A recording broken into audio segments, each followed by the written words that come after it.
Today we're going to be talking about Asian culture and skin fairness. Now this is a controversial topic, however there are some ethnographic studies being done on it. Presently, this is from a QZ, a Quartz article.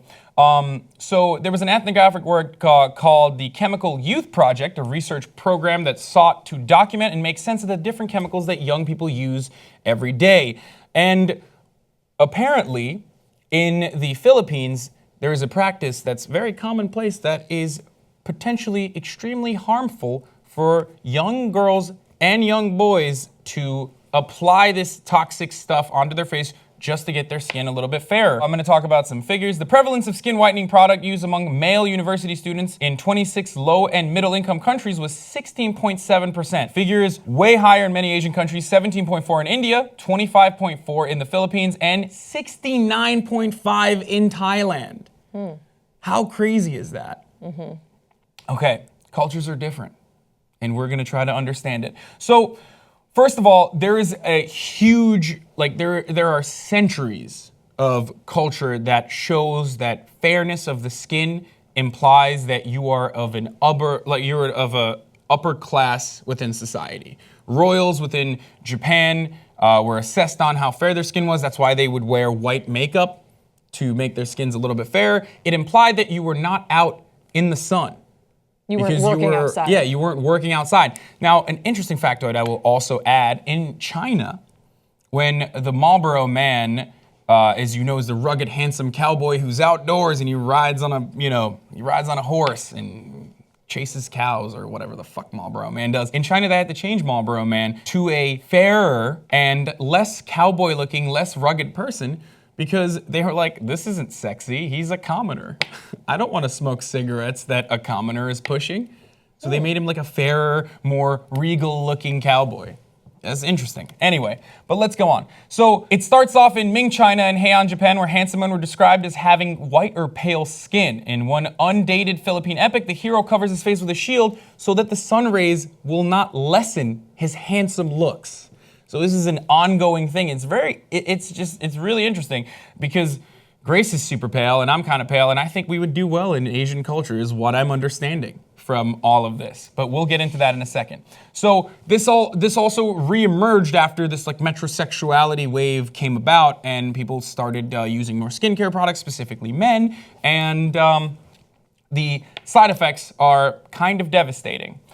So for example, K-pop stars usually promote homegrown brands like the Face Shop or Etude House and serve as ambassadors as a Korean male aesthetic that's like slim and pale and partially androgynous.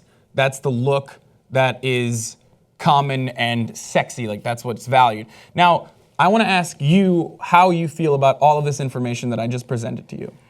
Well, I would first say that it's not actually that surprising, given the historical context that I thought you presented quite well, Hassan. Thank you. We have always associated sort of fair skin with sort of nobility. It's only been recently that I think it was Coco Chanel that started the tan movement. I could be wrong. That's what I wanted to talk about. Yeah, exactly. I could be wrong about that, but I believe that it was everyone wanted so it went from if you are tan, then you're out there working, and therefore you are not of a higher socioeconomic status, to if you are tan, you have more time to go on vacation, so you are wealthier. And if you are pale, you're working in an office or a factory or an industrial setting, and that's why you are pale. So I do think it's sort of interesting how things have flip-flopped and some things have changed while other things have stayed the same. Exactly, but it hasn't in Asian cultures whereas like Western civilization absolutely flipped the script on fairness of skin.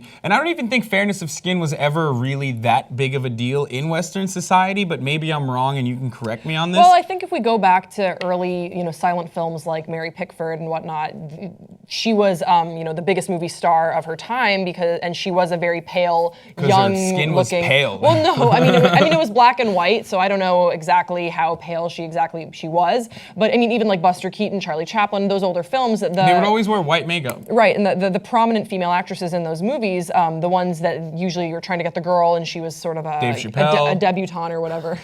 No, that's why. They had they were a little bit more fair because they were kept inside. Yeah. Because they didn't need to work. So I don't know. I think we have sort of seen a little bit of a change, and we have there is a little bit of an origin, but it doesn't sound like it is as intrinsic to the culture as maybe it is in Asia. So I'm going to mention something else as well that is completely unrelated to fairness of skin, but it is still very much ingrained within certain societies and certain cultures, and it still ties back to socioeconomic status. In countries like Kenya, for example, or I believe Ghana might be one of them. My friend was telling me, he's Nigerian, he was explaining this concept to me, and I've read up on this before, where like there are certain fat camps in Africa. Wait, was this Tome that was telling you this? No, Tome's friend Olajuwon. Okay.